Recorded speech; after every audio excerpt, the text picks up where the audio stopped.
오늘 우리에게 주신 말씀은 역대하 25장 14절에서 28절의 말씀입니다. 역대하 25장 14절에서 28절의 말씀입니다.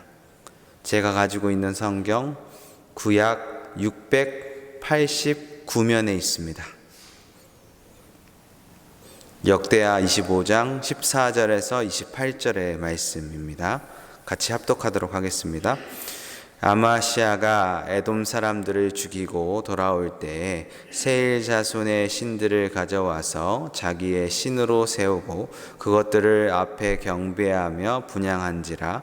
그러므로 여호와께서 아마시아에게 진노하사 한 선지자를 그에게 보내시니 그가 이르되 저 백성이 신들이 그들의 백성을 왕의 손에서 능히 구원하지 못하거늘 왕은 어찌하여 그 신에게 구하니까 하며, 선지자가 아직 그에게 말할 때에 왕이 그에게 이르되 우리가 너를 왕의 묘사로 삼았느냐 그치라 어찌하여 맞으려 하느냐 하니, 선지자가 그치며 이르되 왕이 이를 행하고 나의 경고를 듣지 아니하니 하나님의 왕을 멸시하기로 작정하신 줄 아노라 하였더라. 유다 왕 아마시아가 상의하고 예후의 손자 여호아스의 아들 이스라엘 왕 요아스에게 사신을 보내어 이르되 오라 서로 대면하자 하는지라. 이스라엘 왕 요아스가 유다 왕 아마시아에게 사람을 보내어 이르되 레바논 가시나무가 레바논 백향목에서 전가를 보내어 이르기를 내 딸이 내 아들에게 주어 아내로 삼게 하라 하였더니, 레바논 들짐승이 지나가다가 그 가시나무를 짓밟았느니라. 내가 에돔 사람을 쳤다고 내 마음이 교만하여 자궁하는도다. 내 궁에나 있으라 어찌하여 화를 자초하여 너와 유다와 함께 하고자 하느냐 하나, 아마시아가 듣지 아니하였으니 이는 하나님께로 말미암은 것이라. 그들이 에돔 신들에게 구하였으므로 그 대적의 손에 넘기려고 하심이었더라. 이스라엘 왕 요아스가 올라와서 유다 왕 아마시아와 더불어 유다 왕 베세메스에 대면하였더니 유다가 이스라엘 앞에 패하여 각기 장막으로 도망한지라. 이스라엘 왕 요아스가 베세메스에서 요아스의 손자 요아스의 아들 유다 왕 아마시아를 사로잡고 예루살렘에 이르러 예루살렘 성벽을 에브라임 문에서부터 성 모퉁이 문까지 400규빗을 헐고, 또 하나님의 전에 안에서 오베도돔에 지키는 모든 금은과 그릇과 왕궁의 재물을 빼앗고, 또 사람들을 볼모 잡아 가지고 사마리아로 돌아갔더라. 이스라엘 왕 요아스의 아들 요아스가 죽은 후에도 유다 왕 요아스의 아들 아마시아가 15년간 생존하였더라. 아마시아의 이 외를 처음부터 끝까지 행적은 유다 왕 이스라엘 열왕기에 기록되지 아니하였느냐. 아마시아가 돌아가서 여호와를 버린 후로부터 예루살렘에서 무리가 그를 반역하였으므로 그가 라기스로 도망하였더니 반역한 무리가 사람을 라기스로 따라 보내어 그를 거기서 죽이게 하고 그 시체를 이래다가 그의 조상들과 함께 유다 성읍에 장사하였더라. 아멘. 유다 왕 아마시아는 북이스라엘 왕 요아스에게 사신을 보내서 우리 서로 대면하자고 합니다. 대면하자고 하는 말은 만나서 이야기하자는 이야기가 아닙니다. 이 뜻은 한번 붙어보자는 겁니다. 한번 싸워보자고 지금 시비를 걸고 있는 것이죠. 명분은 무엇인지 성경에 나와 있진 않지만 아마 추정하기로는 용병으로 고용된 그냥 돌아보내는 북이스라엘 군대가 돌아가면서 유다 성읍들 물건들을 약탈하면서 갔던 것 같습니다. 그래서 그 응징에 대한 성격이 아닐까 추측을 하는데요. 그러나 이것은 하나님께서 에돔 신을 섬긴 아마시아를 징계하리라는 뜻이 있었습니다. 16절에 한 선지자가 아마시아에게 와서 경고를 하죠. 뭐라고 하냐면 왕이 이를 행하고 나의 경고를 듣지 아니하니 하나님이 왕을 멸하시기로 작정하신 줄 아노라 하였더라. 20절에도 분명히 이렇게 말하고 있습니다. 아마시아가 듣지 아니하였으니 이는 하나님께로 말미암은 것이라. 그들이 에돔 신들에게 구하였으므로 그 대적의 손에 넘기려 하심이었더라. 아마시아의 도전을 받은 북이스라엘 왕은 요아스라는 한 이야기를 비유로 하며 유다 왕의 도전을 비웃습니다. 18절인데요. 레바논 가시나무 레바논 백향목의 정가를 보내어 이르기를 내 딸을 내 아들의 주어 아내로 삼게 하였더니 레바논 들짐승이 지나가다가 그 가시나무를 짓밟았느니라. 한마디로 이 말은 깜도 안 대면서 까불지 말라는 겁니다. 그냥 너네 집에 있으라는 것이죠. 요아스의 말대로 아마시아는 에돔을 정복한 승리에 도취되어 이스라엘도 정복할 수 있을 거라고 생각했던 것 같습니다. 그러나 군사력에 있어서 유다는 이스라엘의 상대가 되지 않았습니다. 그 당시 북이스라엘은 아람과의 계속되는 전투를 통해서 매우 훈련된 군사들이 준비되어 있었기 때문인 것이죠. 요아스는 아마시아를 타일리듯이 19절에 이렇게 말하는데요. 내가 에돔 사람들을 쳤다고 내 마음이 교만하여 자긍하는도다. 내 궁에나 있으라. 어찌하여 하를 자초하느냐? 너와 유다와 함께 망하고자 하느냐라고 말리는 것이죠. 그러나 아마시아는 그 말을 듣지 않습니다. 끝내 이스라엘과 전쟁을 벌립니다. 아마시아는 왜 이렇게 동족끼리 전쟁을 하려고 했을까요? 앞서 이야기한 명분도 있지만 약탈하면서 갔기 때문에 동족들이 피해를 입었다라는 이유로 그 북이스라엘과 싸움의 명분도 있었지만 당시 국제적인 정세를 보면 이해할 수가 있습니다.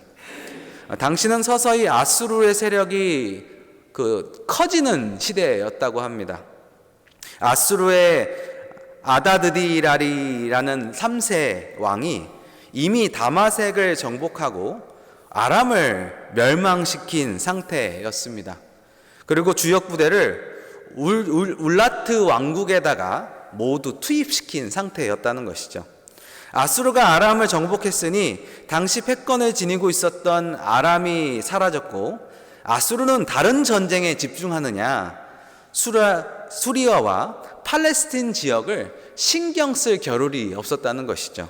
그러니 강자들이 사라진 이 시점에서 유다의 아마시아는 에돔과 북이스라엘을 공격하여 지역 패권을 잡으려는 시도였던 것 같습니다. 결국 그들은 베스메스에서 대면하게 됩니다. 결과는 어떻게 되었을까요? 23절입니다. 이스라엘 왕 요아스가 베스메스에서 요아스의 손자 요아스의 아들 유다 왕 아마시아를 사로잡고 예루살렘까지 진격했다고 성경은 말하고 있습니다. 베스메스는 예루살렘까지 고작 25km밖에 되지 않았기 때문에 금방 도달할 수 있었습니다. 예루살렘의 성에 도착한 이스라엘 군은 약 200m나 되는 북쪽 성벽을 완전히 헐었다고 성경은 말하고 있습니다. 이제 북쪽에서 오는 이스라엘 군을 막을 수 없는 상태가 된 것이죠. 그리고 하나님의 전에 금은과 금그릇과 왕궁의 재물들을 빼앗아 갔다고 성경은 기록하고 있고요. 성전의 기구들을 약탈해 갔다고 성경은 말하고 있습니다. 이미 같은 신앙을 가진 동족이라고 전혀 볼 수 없는 상태가 된 것이죠.